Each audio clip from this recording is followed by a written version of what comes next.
நாங்க என்ன பாவம் பண்ணுன்னே தெரியல. ஏண்டா அரப்பு அறக்கணும், பொறி உண்டு, பம்பு ஆடுறவனும், வட்டிக்கு விடுறவனும், இவனுங்கெல்லாம் கப்பல்ல சேர்த்துட்டு நாங்க பட்டு கரும்பு வாட்ட மந்திரம் தெரியுமா தெரியாதா? இந்த ஐரு விட்டு அவன் மயிரை பிடுங்க.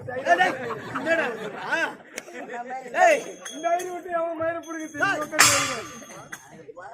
2 மாசம் போட்டோம், என்ன முடிவு எடுக்கலாம்னு சொல்றான். அப்புறம் தெரியும். போக வேண்டாம் உனக்கு பச்சை அரிசி கூட்டி கொடுக்குறோம். சரி, நூல் இல்லை தெரியா